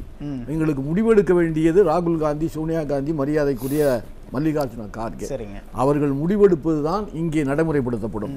அதனால இங்க வந்து கரூர்ல வந்து ஒரு மாவட்ட மகளிரணி தலைவி போனதாகவும் அதுக்கு மாநில பொறுப்பாளர் தலைவர் யாருன்னு அஜினா சையத், அவங்க வந்து அவங்க இல்ல சார் வரேன் அவரோட கருத்தை வாங்கில அவங்க வந்து ஐயா பொறுப்புல அவங்க சொல்லிட்டாங்க.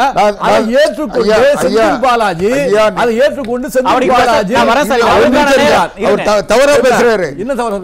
நீங்க அவங்க வந்து மாவட்ட மகளிரணி தலைவி இல்ல, மாவட்ட மகளிரணி தலைவி அந்த அசினா சம்பத்தால நியமிக்கப்பட்ட சையதால நியமிக்கப்பட்டவங்க இருக்கிறாங்க. இவங்க நகர மகளிரணி தலைவி, மாவட்டம் வேற, அவங்க எந்த பொறுப்புலயுமே இல்லைன்னு தான் அசினா சையத். அப்படியே செந்தில் பாலாஜி நினைக்கிறாங்க. செந்தில் பாலாஜி போய் சேர்த்துக்கிட்டாரு, அழைச்சு போய் சேர்த்துருக்காரு. அவர் தானே அந்த பொறுப்புல இல்ல, நகர மகளிர் அவங்க பொறுப்புல இல்ல அப்படின்னா ஏன் ஜோதிமணி அவர்களுக்கு ஏன் கண்டனம் தெரிவிக்கணும்? அது கொடுத்த கூட்டணி தர்மத்தை பத்தி எல்லாம் ஏன் பேசணும்? செந்தில் பாலாஜி எதுக்கு அதை நீக்கினாரு?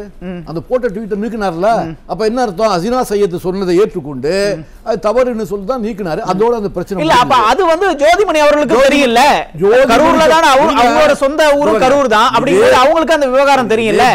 ஏன் ஜோதிமணி அவர்கள் கண்டனம் தெரிவிக்கணும்? ஜோதிமணி எம்பியாக ஜெயிக்கும் போது என்னுடைய வெற்றிக்கு செந்தில் பாலாஜியினுடைய உழைப்பும் ஒரு காரணம்னு பாராட்டியதும் அவங்க பெருந்தன்மை, அது பாராட்டியது.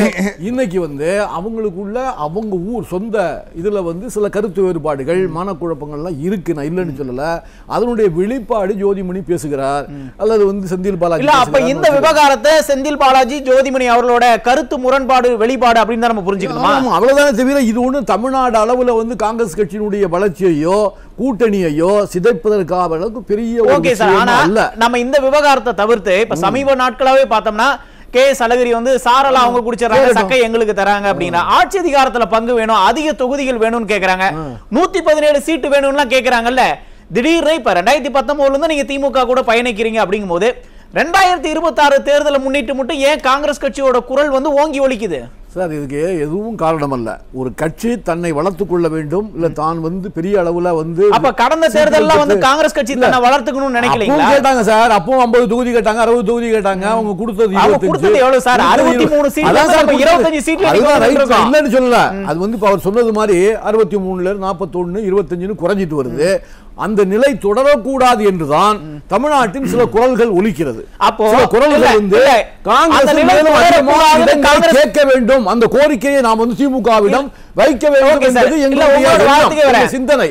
இப்போ அந்த நிலை நீடிக்க கூடாதுன்னு இப்ப காங்கிரஸ் கட்சிக்காரர்கள் குரல் கொடுக்கறாங்க அப்படின்னா, இவ்வளவு காலமா திமுக நம்மள விழுங்கிட்டு இருக்கு அப்படிங்கறத காங்கிரஸ் கட்சிக்காரங்க புரிஞ்சுக்கிட்டாங்க அப்படின்னு தான் நம்ம புரிஞ்சுக்கிட்டோம். அப்படியே எடுத்துக்க. அப்ப திமுக கூட்டணி கட்சியில விழுங்கிட்டு இருந்துச்சு இவ்வளவு நாள். விழுங்கிட்டு இல்ல, எங்க கட்சியை நாங்கள் வளர்ப்பது எங்க கடமை.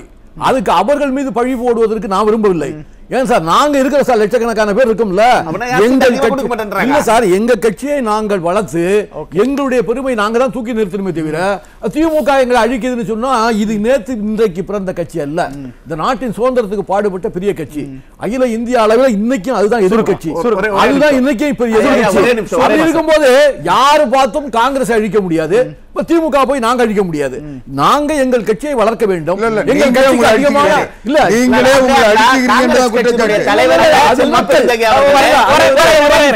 திமுகவினுடைய முப்பெரும் விழாவில் போயிட்டு பேசுறாரு, 200 ஆண்டுகள் நீங்கள் ஆட்சி புரிய வேண்டும். ஒரு உங்க கட்சி நீங்க இப்ப இவ்வளவு பேசுறீங்க, லட்சக்கணக்கான தொண்டர்கள் காங்கிரஸ் இருக்கு, நாங்க வளரணும். அப்படியா இருந்தா உங்க காங்கிரஸ் கட்சி தலைவர் போய் திமுகவினுடைய விழாவில் போயிட்டு 200 ஆண்டு காலம் நீங்கள் ஆட்சி செய்ய வேண்டும், அதுக்கு நாங்கள் காங்கிரஸ் கட்சி உறுதியாக இருப்போம் உங்க காங்கிரஸ் தலைவர் சொல்றாருன்னா என்ன அர்த்தம்? கூட்டணியில் இருக்கிற வரையில் அந்த கூட்டணிக்கு ஆதரவு நிலைப்பாட்டை பேசுவது அவருடைய கடமை. அதற்காக அவர் சொல்லுவது அவர் சொல்லுவது பெரிய தத்துவம் இல்ல, அது அப்படியே அதான் உண்மை. 200 ஆண்டு திமுக ஆய போகுதுன்னு அர்த்தம் இல்ல.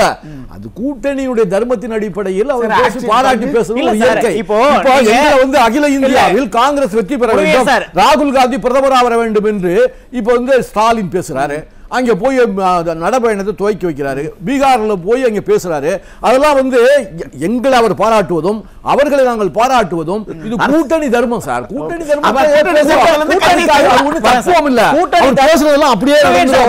இப்ப எங்களோட கட்சி அடுத்த கட்ட வளர்ச்சிக்கு போகணும், அதனாலதான் நாங்க குரல் கொடுக்கிறோம் அப்படின்றீங்களா?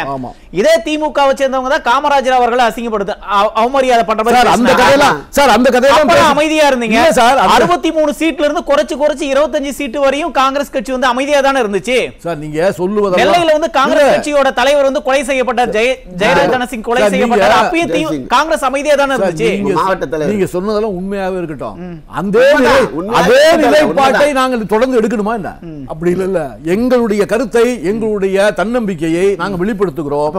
அதனுடைய விளைவு நாங்கள் எவ்வளவு அழுத்தம் கொடுக்கிறோமோ அதை பொறுத்து எங்கள் டெல்லி தலைவர்கள் இருந்தா ஏன் ஜோதிமணி குற்றம் சொல்றாங்க? அது ஜோதிமணி சொல்லட்டுங்க. அது மாதிரி 10 பேர் பேசுனதான் எங்க டெல்லி தலைவர் கூட்டணி வேண்டுமா வேண்டாமல் முடிவெடுக்கிறது யாரு? டெல்லி தலைமை தானே. அப்ப டெல்லி தலைமைக்கு நாங்கள் அழுத்தம் கொடுக்கிறோம். அங்கொன்றும் இங்கொன்றுமாக அது திருச்சி வெளிச்சாமியா இருக்கட்டும், அழகிரியா இருக்கட்டும், ஜோதிமணியா இருக்கட்டும், இப்படி நாங்க பல பேர் பல கோணத்துல எங்கள் அழுத்தத்தை கொடுக்கும் பொழுது இது டெல்லிக்கு போவோம். இந்த கருத்துக்கள் டெல்லிக்கு போகும்போது அவர்கள் யோசிப்பார்கள். ஜோதிமணி அவர்கள் பேசும்போது என்ன சொல்றாங்க? திமுக எங்களை அவமரியாதை செய்து அப்படின்னு பேசுறாங்க. இருக்கட்டும், அந்த கருத்து கூட போட்டு டெல்லிக்கு அந்த கருத்து கூட போட்டுங்க. ஸ்டாலினை கூப்பிட்டு இந்த மாதிரி காங்கிரஸ்காரன் ரொம்ப அவமரியாதை செய்யப்பட்டதாக கருதுறாங்க, அவங்களுக்கு மரியாதை எதிர்பார்க்கறாங்க. நீங்க தயவு செய்து காங்கிரஸ்காரங்களுக்கு கொடுக்க வேண்டிய மரியாதையை கொடுங்கள். எங்கள் கட்சிக்கு நான் ஒரு ஆல் இந்தியா கட்சி, எங்க கட்சி கொடுக்க வேண்டிய மரியாதை எங்க சீட் கொஞ்சம் அதிகமா கொடுங்கன்னு நீங்க சொல்றது திடீர்னு இப்பதான் திமுக காங்கிரஸ் அவமரியாதை பண்ணுது அப்படின்னா நீண்ட காலமா அதை தானே பண்ணிட்டு சார். யாருக்கு யார் அடிப்படை சார்? அண்ணா திமுக பல ஆண்டு காலம் கூட்டணி இருந்த கட்சி காங்கிரஸ் இல்லையா? ஜெயலலிதாவோட எம்ஜிஆர் கூட திமுகவோட இருந்திருக்கிறோம், அண்ணா திமுக கூட்டணி இருந்திருக்கிறோம். யாரும் யாரும் அடிமையாக்க முடியாது, யாரும் விழுங்கி விட முடியாது, விழுங்கப்படவும் இல்லை. இந்த கட்சி இன்னும் உயிரோட தான் இருந்து. அதனால எங்களை மேலும் நீங்க சொல்வது போல நாங்கள் கீழே போய்விட்டோம் என்பது உண்மையா இருந்தால் நாங்கள் மேலே வர வேண்டும் என்று முயற்சிக்கிறோம். அந்த முயற்சியின் வெளிப்பாடு தான் இவர்களுடைய பேச்செல்லாம். இவர்கள் எடுப்பது முடிவல்ல, இதெல்லாம் எங்களுடைய கருத்தை நாங்கள் வெளிப்படுத்துகின்றோம். திமுக பயந்துகிட்டு இருந்தால் ஜோதிமணி ஏன் பேச போறாங்க? எதுக்கு அழகிரி பேச போறாரு? திமுகவுடைய கருத்து 1000 இருக்கலாம். இப்போ கரூர்ல செந்தில் பாலாஜிக்கும் ஜோதிமணி அவர்களுக்கும் ஒரு கருத்து முரண்பாடு இருக்குல்ல. தேர்தல் எப்படி ஒண்ணா எப்படி வேலை பார்ப்பீங்க? தேர்தல் பணி எப்படி செய்வீங்க? மாபெரும் தலைவர் இல்ல, ஜோதிமணி பின்னால இருக்கக்கூடிய 10 பேர் ஒண்ணா உடன்பட்டு செயல்படாம இருப்பாங்க. இல்ல செந்தில் பாலாஜி கீழே இருக்கிறவங்க 100 பேர் வந்து காங்கிரஸ் வேட்பாளருக்கு வேலை செய்யாம இருக்காம இந்த பாதிப்பு தான் ஏற்படும். இல்லன்னு சொல்ல, இந்த மாதிரி சிறு சிறு பாதிப்புகள் இருக்கும். ஆனால் தேர்தல் நேரத்தில் எந்த கூட்டணி வெற்றி பெற வேண்டும் என்று மக்கள் முடிவெடுப்பதை வைத்துதான் ஓட்டு போடுவார்கள் தவிர ஜோதிமணிக்காகவோ இல்ல செந்தில் பாலாஜிக்காவோ எல்லாம் ஒரு கூட்டணி ஆதரிக்கிறதோ ஓட்டு போடுறதோ இருக்காது சார். நிச்சயமா யாரோ ஒரு 10 பேர் இருக்கலாம் செந்தில் பாலாஜி ஜோதிமணிக்கு ஓட்டு போடாதங்களாம், ஜோதிமணி வந்து செந்தில் பாலாஜி ஓட்டு போடலாம், எத்தனை பேர் போட்டுருவாங்க? அது இல்ல, அந்த கூட்டணியுடைய பலம், யார் அதிகமான ஜெயிப்பார்கள், யார் ஆட்சிக்கு வர வேண்டும் என்று மக்கள் முடிவெடுக்க வேண்டும். அந்த அடிப்படையில் தான் வெற்றியும் தோல்வியும் நிர்ணயிக்கப்படுமே தவிர ஜோதிமணிக்காகவோ செந்தில் பாலாஜி ஜோதிமணி அவர்களை தவிர்த்துட்டு நம்ம பார்த்தோம்னா கிட்டத்தட்ட காங்கிரஸ் கட்சியில கூட பெரும் தலைவர்கள் முதற்கொண்டு எல்லாருமே திமுக அரசுக்கு எதிராக குரல் கொடுக்கறாங்க. ஆட்சி அதிகாரத்துல பங்கு வேணும், அதிக சீட்டு வேணும் அப்படின்லாம் கேக்குறாங்கல்ல. திமுக ஆட்சி இத நம்ம எப்படி புரிஞ்சிக்க வேண்டியது இருக்கு? எதிராக எதையும் சொல்லவில்லை. திமுக ஆட்சியில் இது நடக்கிறது இல்ல சார், நீங்க கூட்டணியில பயணிக்கிறீங்க அப்படின்னா ஆட்சி அதிகாரத்துல பங்கு வேணும், அதிக சீட்டு வேணும் அப்படின்னா அது யாருக்கான அர்த்தம்? எங்களுடைய ஆசை சார், அது எங்களுடைய எண்ணம், எங்களுடைய ஆசை, எங்களுடைய விருப்பம், அதை நாங்க வெளிப்படுத்துறோம். அப்ப திமுகவுக்கு அழுத்தம் தரீங்களா? நிச்சயமாக. நீங்க அண்ணா திமுக கூட்டணி எவ்வளவு பலம் அடையுதோ அதை பொறுத்து எங்களுக்கு அதிகமான சீட்டு, அவங்க பலமா தான் சார் இருக்காங்க. நீங்க அதிகமான பலத்தோட நீங்க வந்து சீட்டுகளை வெற்றி பெறும்போது திமுக தனிப்பெரும்பான்மை பெறாது. 117 வராமல் அது 90 80 1900 இதுல வந்து பாருங்க 2006ல வந்து 93 சீட் வந்து இல்ல, அப்ப நாங்க 35 இடத்தை வச்சிருந்தோம். கூட்டணி சேர்ந்து இருக்க வேண்டியது, கூட்டணி அரசு ஆக்கி இருக்க வேண்டியது. அது ஏதோ டெல்லியில உள்ள நம்ம சோனியா காந்தி அவர்களுடைய தயவுனால அது எங்களை வந்து வானாங்க விடுங்க அவங்க ஆட்சி அமைச்சிட்டு போட்டு ஏமாத்திட்டாங்கன்னு கூட சொல்லுவாங்க. பாண்டிச்சேரியில நாங்க வந்து மந்திரி சபை கேட்க மாட்டோம், நீங்க தமிழ்நாட்டுல மந்திரி சபை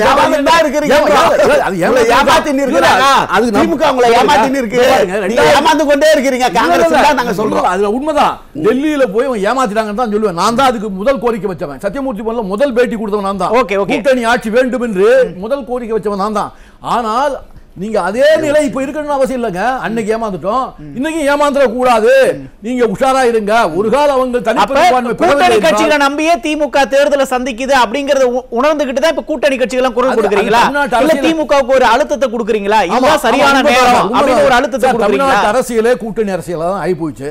தனியா எல்லாம் ஆட்சி அமைக்கல. ஒரே ஒரு தடவை மட்டும் ஜெயலலிதா மட்டும் தனியா நின்னாங்க. சில பேர்லாம் கூட்டணி சேர்ந்தா கூட அவங்க ரெட்டர்ல நிக்கணும்னு சொன்னாங்க. அந்த ஒரே ஒரு தடவை தான். மற்றபடி எல்லாம் எதுவும் கிடையாது. கூட்டணி ஆட்சி தான் எப்பவும் நடக்குது. கூட்டணி கட்சிகளை ஆதரவா வைத்துக் கொண்டு ஆட்சி நடத்தாங்க. தனி ஆட்சி நடத்திட்டு இருக்காங்க. அந்த நிலை இந்த தடவை மாறலாம் என்று நினைக்கிறேன். அது யார் ஜெயித்தாலும், அது திமுக கூட்டணி, இந்தியா கூட்டணியா இருக்கட்டும், என்டிஏ கூட்டணியா இருக்கட்டும், நிச்சயமாக தனி ஒரு ஆட்சி வருவதற்கான வாய்ப்பு ரொம்ப குறைவு என்பது என்னுடைய கணக்கு. ஆனா அண்ணா திமுக கூட்டணி இப்படியே விரிசல் அடைஞ்சிட்டு போச்சுன்னா அதிமுக கூட்டணி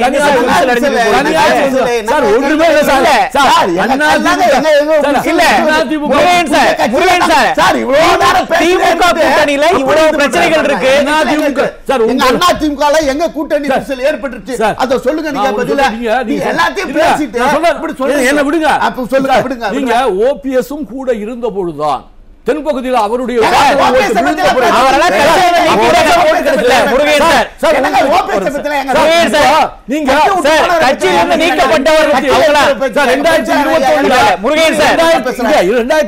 கிடைச்ச ஓட்டு உங்கள்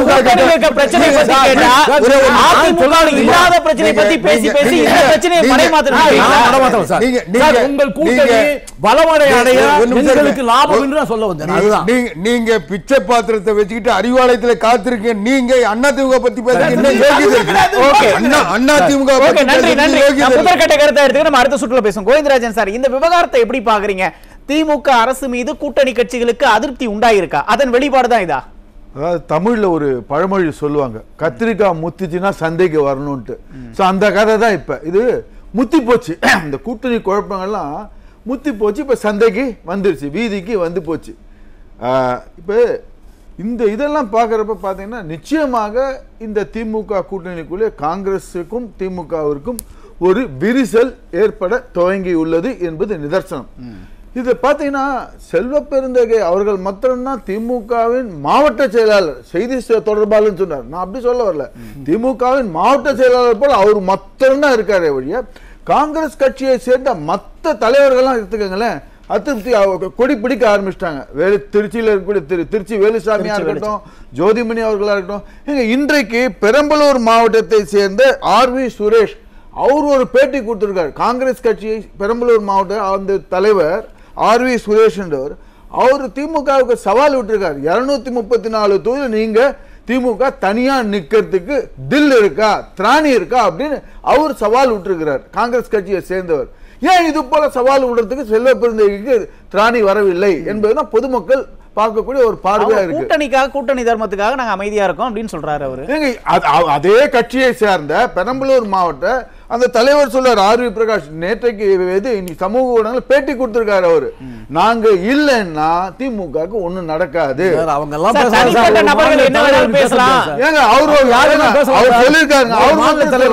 ஆல் இந்தியாவுடைய உத்தரவு இல்லாமல் இன்னொரு விஷயம் சார் சொல்ல முடியாது.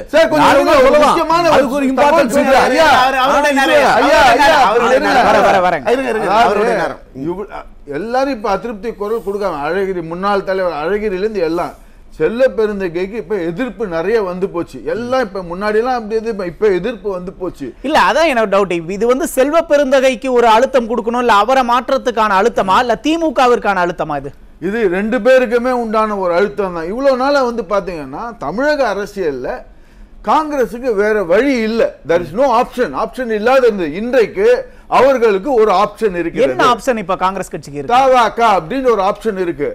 ஆல்ரெடி பேச்சுவார்த்தை டெல்லியில நடக்குது. இவருக்கு தெரியாது, அண்ணன் முருகனுக்கு தெரியாத இருக்கலாம். தவாக கட்சியை சேர்ந்த முன்னாள் IRS அதிகாரி அருண்ராஜ் அவர்கள் நல்ல ஒரு நட்பு வட்டத்துல காங்கிரஸ்ல இருக்காரு டெல்லியில. அப்ப திமுக கூட்டணியில இருந்து காங்கிரஸ் வெளியேற முடிவு பண்ணிட்டாங்க. நிச்சயமாக பேச்சுவார்த்தைகள் டெல்லியில நடந்துட்டு இருக்குதுங்க. தவாக கட்சியை சேர்ந்த IRS அதிகாரி அருண்ராஜ் அவர்கள் மூலமாக டெல்லியில அவருக்கு தெரியல இல்ல அப்படி ஒரு பேச்சுவார்த்தை சார் முருகேசன் வரேன் சார். அப்படி ஒரு பேச்சுவார்த்தை நடந்ததா? கூட்டணி கட்சிகளை நம்பிதானே ஒவ்வொரு தேர்தலையும் வந்து திமுக சந்திச்சுட்டே இருக்கு. ஒருவேளை காங்கிரஸ் வெளியேறினா திமுக கட்சியோட 2026 தேர்தலில் திமுகவோட நிலைமை எப்படி இருக்கும்? அதாவது திமுக காங்கிரஸ் ஏன் இவ்வளவு நாள் வச்சிருக்கிறதுனா முக்கியமாக அந்த சிறுபான்மையினர் வாக்கு, மைனாரிட்டி வாக்கு, அதை நம்பித்தான் காங்கிரஸ் இவ்வளவு நாள வச்சிட்டு இருக்காங்க. அதுக்கு எந்த லெவல் வேணாலும் திமுக இறங்குவாங்க. ஏன்னா அவங்களுக்கு தேவை இந்த மைனாரிட்டியினுடைய வாக்கு கோஷம் எந்த லெவலுக்கு வேணா இறங்கி போவாங்க. யாரை வேணாலும் விலை கொடுத்து வாங்குவாங்க. அதான் எதிர்பார்க்கிறோம். யாரை வேணாலும் விலை கொடுத்து வாங்குவாங்க. அது முருகன் அந்த திமுக யார வேணா அந்த இதுக்கு வந்துருவாங்க. அவங்களுக்கு தேவை இந்த மைனாரிட்டி வாக்கு. அதைத்தான் இப்பொழுது அந்த மைனாரிட்டி வாக்கு இப்ப பிளவு பெற ஆரம்பிச்சிச்சு. ஆல்ரெடி இவர் வந்து திரு விஜய் கட்சி ஆரம்பிச்சோடனே அதை அவர் கொஞ்சம் கணிசமாக எடுக்கிறார். சோ இதெல்லாம் வச்சு டெல்லியில ஆல்ரெடி பேச்சுவார்த்தை நடந்துட்டு இருக்கிற மாதிரி செய்திகள் வருது. நம்பகத்தகுந்த வட்டாரத்திலிருந்து வரக்கூடிய செய்திகள் ஆல்ரெடி இவங்க ஒரு ஆப்ஷன் இருக்கு. இப்ப காங்கிரஸுக்கு ஒரு ஆப்ஷன் இருக்கு. இவ்வளவு நாள் அந்த ஆப்ஷன் இல்ல. அதனால திமுக சொல்றது எல்லாம் ஆனா அவங்க சொல்றது இவ்வளவு நாளா திமுக எங்களை ஏமாத்திட்டு இருந்துச்சு. 63 சீட்ல இருந்து 25 சீட்டு கொண்டு வந்துட்டாங்க. இனிமே நாங்க ஏமாந்துட்டு இருக்க மாட்டோம். இனி எங்க கட்சியோட வளர்ச்சிக்காக தான் நாங்க இப்ப குரல் கொடுக்கிறோம். ஆட்சி அதிகாரத்துல பங்கு வேணும், அதிக சீட்டு வேணும்ல, வளர்ச்சிக்காக தான் கேட்கிறோம் அப்படின்னு சொல்றாரு. செல்வ பெருந்தகை அவர்கள் தான் கேட்கறத பாத்தீங்கன்னா இப்ப உதாரணத்துக்கு பீகார் தேர்தல் என்ன நடக்குது, காங்கிரஸுக்கும் தேஜஸ்விக்கும் என்ன நடக்குது, கூட்டணி உடன்பாடு வந்துருச்சுங்களா? அவரு தெளிவா இருக்காரு. தேஜஸ்வி அவர் வந்து இந்த சீட்டு தான் இஷ்டம் இருந்தா எடுத்துக்க, இல்லைன்னா போ அப்படின்ற அளவுக்கு வந்துட்டாங்க. அவர் தனியா அதிக தொகை சீட்டுகள்ல போட்டியிருந்து தயாராயிட்டார் தேஜஸ்வி அவர் வந்து. அப்ப காங்கிரஸ் என்ன பண்ணிட்டு இருக்கிறாங்க? காங்கிரஸ் வந்து இப்பொழுது வந்து ரொம்பவும் பலகீனமாக இருக்கிறார்கள். அதை தொண்டர்கள் விரும்பவில்லை. இப்படியே போச்சுனாக்க நாளைக்கு காங்கிரஸ் கட்சியே இல்லாத போயிடும். 52 100க்கு வந்திருக்கோம் சார். எங்க சார் பலகீனம் ஆயிருக்கோம்? நல்லா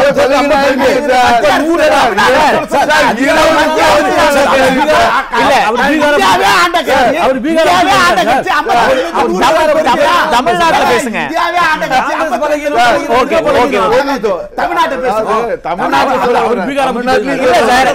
தமிழ்நாட்டுல காங்கிரஸோட கட்சியோட அந்த நிலைமை வந்து நாளுக்கு நாள் வலுவிழந்துட்டே போகுது அப்படிங்கிற மீன் பண்ணி தான் ஒத்துக்கிட்டல. இது மாதிரி வலுவிழந்துட கூடாதுங்கிறதுக்காக தான் எச்சரிக்கை உணர்வோடு பல பேர் பல கருத்துக்களை சொல்லுகிறார்கள். அது வரவேற்கத்தக்கது. அதை வைத்து டெல்லியினுடைய தலைமை நல்ல முடிவை எடுக்க. அதே போல இந்த இதெல்லாம் வந்து பார்த்துட்டு இருக்காங்க மக்கள். காங்கிரஸ்ல இருக்கக்கூடிய தொண்டர்களும் பார்த்திருக்கிறார்கள். இன்றைக்கு காங்கிரஸ்ல இருக்கக்கூடிய தொண்டர்கள் எல்லாம் ரொம்ப வந்து வெறுத்து போயிருக்காங்க. உதாரணத்துக்கு அதே போல சொன்னாங்கன்னா இப்ப காங்கிரஸ் கட்சியை சேர்ந்த ஒருத்தர் வந்து கருப்பு கொடி காட்டினார் அந்த போலீஸ் அலுவலகத்தில். அவரையே வந்து தூக்கி கொண்டு போய் குண்டர் சட்டத்தில் வச்சு போட்டு இது பண்ணார். அதுக்கப்புறம் தொண்டர்களுடைய ஒரு எதிர்ப்பு காரணமாக வேற வழியே இல்லாத அவரை வந்து அந்த குண்டர் சட்டத்தை நீக்கிட்டு அவர் வந்து இது பண்ணியிருந்தாங்க. இப்படிதான் அவங்க வந்து அடிமை போல காங்கிரஸ் தொண்டர்கள் இது இல்ல சார். இப்ப காங்கிரஸ் கட்சி பலவீனமா இருக்குன்னு நீங்களே சொல்றீங்க. அந்த பலவீனத்தை வளர்ச்சி பாதையில நோக்கி கொண்டு போறதுக்கான குரல்னு தான் நம்ம அதை பார்க்கணும். கூட்டணியிலே விரிசல் வரப்போகுது அப்படின்னு நம்ம சொல்றது எப்படி அது சரியா இருக்கும்? இப்ப அதாவது இவ்வளவு நாளா வந்து திமுக அவங்க எங்கேயுமே அவங்க சொல்லி நாங்க எங்களுக்கு அதிக சீட்டு கொடுக்கலாம், நாங்க கூட்டணியில இருந்து வெளியில போயிருவோம் அப்படின்னு அவங்க இதுவரையும் சொல்லவே இல்லையே. இப்ப அதிக சீட்டு தானே கேக்குறாங்க, ஆட்சி அதிகாரத்துல பங்கு அப்படின்னு தானே கேக்குறாங்க. அப்ப அவங்க அந்த கூட்டணியில இருக்காங்கன்னு தான் நம்ம புரிஞ்சுக்க வேண்டியது இருக்கு. இப்ப வந்து அவங்க பார்கெயின் இன்க்ரீஸ் இவ்வளவு நாளா அவங்களுக்கு ஒரு ஆப்ஷன் இல்லங்க. இப்ப டிவிக்கு ஒரு ஆப்ஷன் வந்துருச்சு. நீங்க இல்லன்னா எனக்கு அடுத்த ஒருத்தர் ஆட்சியிலும் பங்கு கூட்டணின்னு சொல்றாரு. 70 ஆட்சியிலும் பங்கு கூட்டணி. திமுக கூட்டணில இருந்து வெளியேற போறீங்க. இல்ல அது ஆப்ஷன் இருக்கு தான் சொல்றாரு. அது உண்மை இல்ல. நீங்க சரியா இருக்கு அப்படின்னா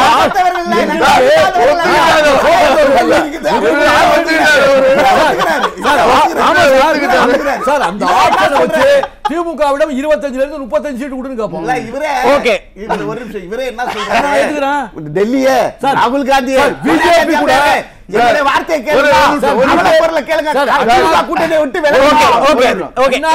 அண்ணா திமுக பிஜேபி கூட இல்லன்னு வச்சுங்க.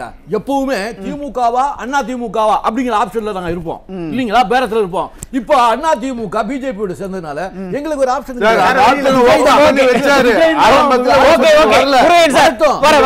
அந்த ஆப்ஷன். இப்ப காங்கிரஸ்ல இளைஞர்கள் எல்லாம் இப்ப ரொம்ப வந்து நொந்து போயிருக்காங்க. இளைஞர் குறிப்பாக இளைஞர் காங்கிரஸ் எல்லாம் நொந்து போயிருக்காங்க. அவங்க ஆல்ரெடி ராகுல் காந்தி கிட்ட ஆல்ரெடி இங்க இருந்து பல்வேறு தருணங்களை போய் கேம்ப் பண்ணிட்டு எல்லாம் சொல்லியிருக்காங்க. நிச்சயமாக திரு செல்வ பெருந்தகை அவர்கள் இன்னொரு கொஞ்சம் மாதங்கள் தான் இல்ல நாட்கள் கூட சொல்லலாம், அவர் வந்து அவருடைய பதவி வந்து பறிக்கப்பட்டு வேற ஒரு இளம் தலைவர் வரத்துக்கு உண்டான வாய்ப்புகளும் இருக்கு. நிச்சயமாக இவ்வளவு நாள காங்கிரசுக்கு வேற வழி இல்லாத இருந்தாங்க. இப்ப ஒரு ஆப்ஷன் இருக்குது, தாவாக என்கின்ற ஒரு கதவு திறந்து. ஆனா சார் கோவிந்தரா சார், இவங்க ஜோதிமணி பேசும்போது என்ன சொன்னாங்க, கூட்டணி அப்படிங்கிற பேர்ல வந்து திமுக எங்களை அவமரியாதை பண்ணுது அப்படின்னாங்க. இது முதல் முறை அல்ல அப்படின்றாங்கல்ல. அப்ப திமுக கட்சி வந்து கூட்டணி கட்சியில தொடர்ந்து இந்த அவமரியாதை பண்றது ஏன்? ஏங்க இது திமுகக்கு இன்றைக்கு நேற்றைக்கு பண்றது கிடையாதுங்க. தொட்டு வந்து பண்ணிட்டு தான் இருக்காங்க. உதாரணத்துக்கு எனக்கு இந்த நிகழ்வுலாம் பாக்குறப்ப மே மாதம் 2011 அன்று நடந்த ஒரு நிகழ்வு தான் ஞாபகத்துக்கு வருது. அப்ப காங்கிரஸ் என்னென்னலாம் சொன்னாரு. இப்ப இருக்கக்கூடிய கனிமொழி அவங்க வந்து சிறைக்கு சென்ற தருணம், மன்மோகன் சிங் அரசு யூபிஏல இவங்க அங்கம் வகிக்கிற அந்த தருணத்துல அவங்க வந்து கைது செய்யப்படுறாங்க. கனிமொழி அவர்களும் ராஜா அவர்களும் மே 2011, ராஜா அவர்கள் பிப்ரவரி மாசம் கைது ஆறாரு, இவங்க மே 2011 கைது ஆறாங்க. அப்ப யூபிஏ அரசு இவங்க திமுக அங்கம் வகிக்கிறது. அப்ப வந்து இதே கலைஞர் அவர்கள் அப்படி மன்மோகன் சிங் கண்ணாப்னான்னு திட்டுறாரு. நிறைய இதெல்லாம் சொல்லி இது பண்ணுங்க. கூட்டணி தர்மம் இல்லை, அது இல்லை, உங்களுடைய பொண்ணுக்கு இது போல நேர்ந்தால் என்ன நேர்ந்திருக்கும் அதெல்லாம் பத்தி சொல்றாரு. தீர்ப்பின் அடிப்படையில் கூட்டணி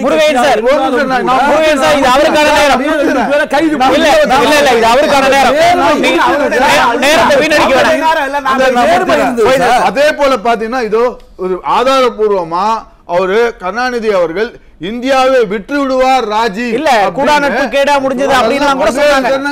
அதாவது திமுகவுக்கு இதெல்லாம் வந்து இன்றைக்கு நேற்று அந்த கூட்டணி தர்மம்ன்றது திமுக கிடையவே கிடையாது. ஓகே, திமுக பொறுத்த வரைக்கும் கூட்டணினா எங்களுக்கு அடிமை, எங்களுக்கு கொத்தடிமை. அதுதான் திமுகவுடைய கூட்டணி. முதற்கட்ட கருத்தா எடுக்கிறேன். இன்னும் திமுக கூட்டணியில என்னென்ன பிரச்சனைகள் இருக்கு அப்படிங்கறத பத்தி இன்னும் விரிவா பேசலாம். ஆவடிக்குமார் சார், கூட்டணியில விரிசல் அப்படிங்கிறது தான் இந்த சம்பவங்கள்லாம் நமக்கு உணர்த்துதா? கள நிலவரம் அப்படிதான் இருக்கா? நான் ஆரம்பத்திலேயே சொன்ன கூட்டணியில விரிசல்லாம் கிடையாது, கூட்டணியே கிடையாது. இது நீங்க இன்னைக்கு செந்தில் பாலாஜி அவங்க நகர மகளிர் காங்கிரஸ் தலைவி இல்லைன்னு சொல்லி அசினா சையத் சொல்றாங்க. ஆனா இவங்களுக்கு முன்னால 5 வருஷம் அவங்க தான் தலைவராக இருந்திருக்காங்க. அதனால தான் ஜோதிமணி அதை சொல்கிறாங்க. அது செந்தில் பாலாஜியை பொறுத்த வரைக்கும் கரூரில் அவரை தவிர அவர் திமுகவில் இருக்கிறதுனால வேற கட்சியே இருக்கக்கூடாது, காங்கிரஸை காலி பண்ணுன்றது ஒரு லட்சியம். அது வந்து செந்தில் பாலாஜியினுடைய நோக்கு.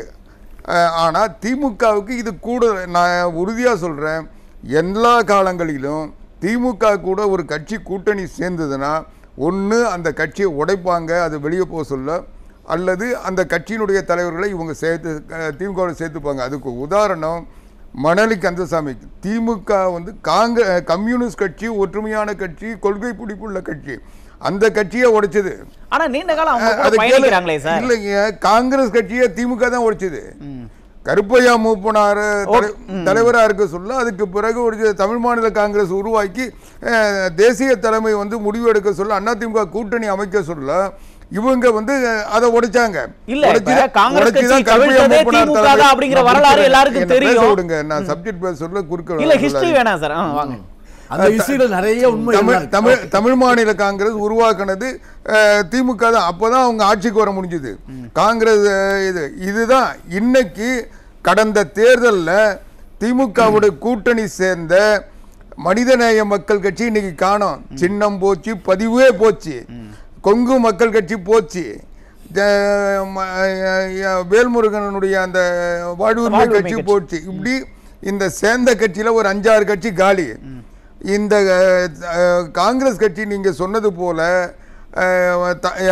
மரியாதைக்குரிய முருகையன் அவர்கள் சொன்னது போல தாவேகா கூட போச்சுன்னா காங்கிரஸ் கட்சி உடையும் செல்வ பெருந்தகை தலைமையில் ஒரு அணி திமுக ஆதரித்து ஒரு கட்சி உருவாகும்.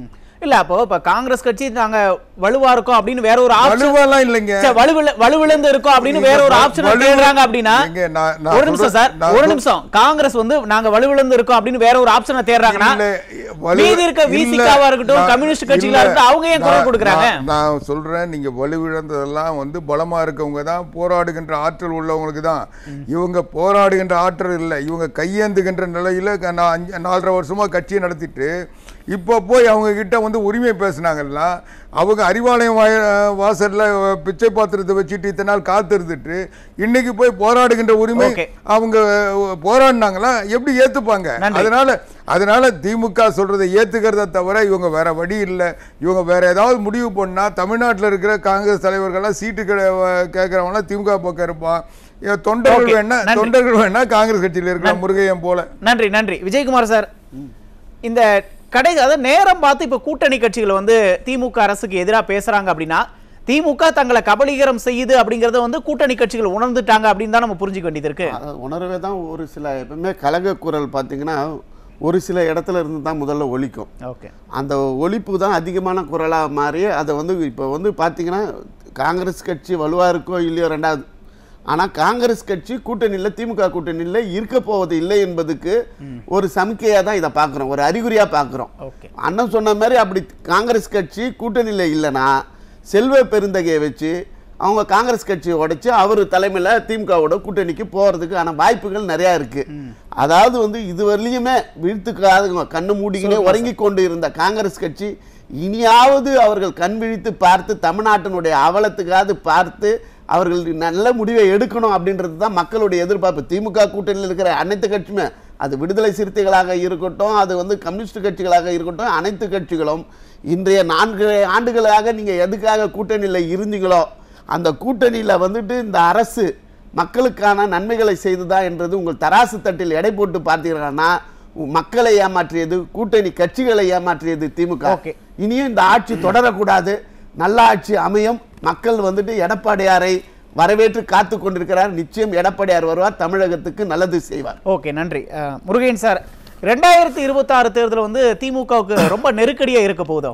இப்ப நீங்க வேற ஒரு ஆப்ஷன் எங்களுக்கு இருக்கு அப்படின்னு ஒரு நெருக்கடி தரீங்க, விசிக ஒரு கோரிக்கை வைக்குது, கம்யூனிஸ்ட் கட்சிகள் ஒரு கோரிக்கை வைக்குது. அப்படிங்கும் போது 26 தேர்தல் திமுகவுக்கு ரொம்ப நெருக்கடியான தேர்தலா இருக்கு. இல்ல, திமுக இருந்து இன்னும் சில சீட்டுகளை பெற வேண்டும் என்பது எல்லா கட்சியினுடைய விருப்பமா இருக்கு.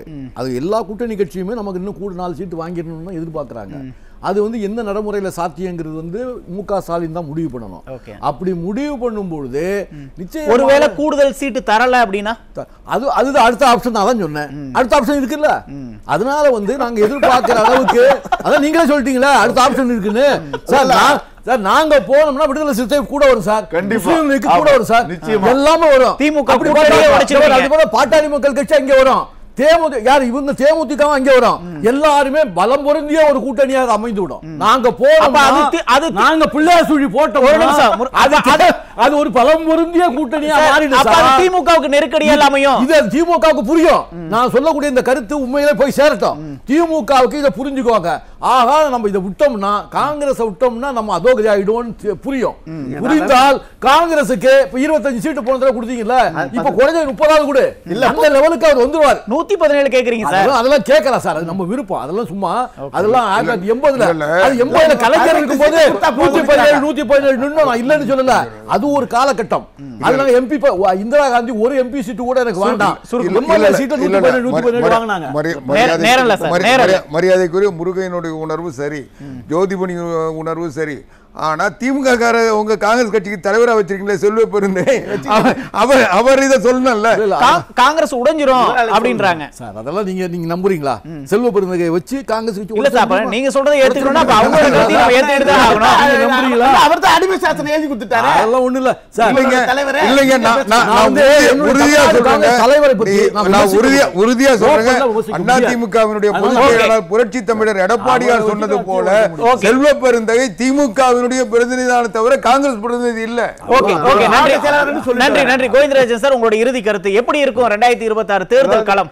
2000 இப்போதே அதற்குண்டான சிமிக்கைகள் வந்து விட்டது. திமுகவுக்கு ஒரு மிகப்பெரிய சவால் 2026. காங்கிரஸ் அவங்க இது போல ரியாக்ட் பண்ணுவாங்க நிச்சயமா திமுக எதிர்பார்த்திருக்க மாட்டாங்க. இது மிகப்பெரிய ஒரு ஆங்கிலத்தில் ஜோல்ட் அப்படின்னு சொல்லுவாங்க. இது மிகப்பெரிய ஒரு ஜோல்ட்டாகத்தான் பார்க்கும். ஒரு திசங்கு நிலைமை தான் திமுகவுக்கு. அதாவது காங்கிரஸ் கூட்டணியிலேயே வச்சிருந்தாங்கன்னா அதிக சீட்டு கொடுக்கணும். காங்கிரஸுக்கு அதிக சீட்டு கொடுத்தா விடுதலை சிறுத்தைகள் அதிக சீட்டு கேட்பாங்க. அவங்கள்ட்ட கொடுத்தா மற்ற கட்சிகள். அப்ப திமுக என்னதான் முடிவு எடுப்பாங்க? திமுக இந்த சமயத்துல என்ன, அதாவது கூட்டணி இப்படி வலுவா கூட்டணி வலுவா இருக்குன்னு இவ்வளவு நாளா சொல்லிட்டு இருந்தாங்க. அது கிடையாது. அந்த சமயத்துல யாராவது ஒருத்தரை கைட்டி விட பார்ப்பாங்க. யாராவது ஒருத்தர் கண்டிப்பாக கூட்டணியில இருந்து விலகி வர்றதுக்கு வாய்ப்புகள் நிறையவே இருக்கு. ஆனா இன்னொரு சிக்கல் இருக்குல்ல சார், இப்ப அவங்களோட சின்னத்துல நிக்கல அப்படின்னு நிறைய கட்சிகளோட பதிவு இப்ப ரத்து பண்ணிருக்காங்கல்ல. அப்ப இனிமேட்டுக்கு அப்ப திமுக இருக்க கூட்டணி கட்சிகள் அவங்களோட சின்னத்துல தான் நாங்க நிப்போம் அப்படின்னு சொல்லுவாங்க. அதுவும் அப்ப திமுகவுக்கு சிக்கலா, அதுவும் ஒரு மிகப்பெரிய சவால் சிக்கல்கள். ஏன்னா இப்ப பாத்தீங்கன்னா அவங்களுடைய அரசியல் கட்சி அங்கீகாரத்தையே ரத்து பண்ணிருக்காங்க. அதுதான் ஒரு அரசியல் கட்சி பதிவே ரத்து பண்ணிருக்கு. அதுவும் அவங்களுக்கு ஒரு மிகப்பெரிய ஒரு சவால் தான். இதெல்லாம் சந்திக்கக்கூடிய ஒரு மிகவும் சவாலான ஒரு தேர்தலாகத்தான் திமுக பார்க்க. ஒண்ணு இது, இன்னொன்னு மக்களிடையே ஒரு மிகப்பெரிய ஒரு ஆன்டி இன்கம்பன்சி, ஒரு அதிருப்தி, இதெல்லாம் சேர்ந்து அட்வான்டேஜ் அதிமுக பிஜேபி தலைமையினால அந்த என்டிஏ கூட்டணிக்கு நிச்சயமாக ஈஸியா வெல்வதற்கு வாய்ப்புகள் அதிகமாக இருக்கிறது. பொறுத்து வந்து பார்ப்போம். திமுக இந்த அதிருப்தி, இந்த கூட்டணி பிரச்சனைகள்லாம் எப்படி சமாளிக்க போறாங்க அப்படின்றத நம்ம பொறுத்து வந்து பார்ப்போம். நேரத்தை செலவிட்டு கருத்துக்களை பகிர்ந்த அனைவருக்கும் மிக்க நன்றி. நேயர்களை மற்றும் ஒரு நிகழ்ச்சியில் சந்திப்போம். நன்றி, வணக்கம்.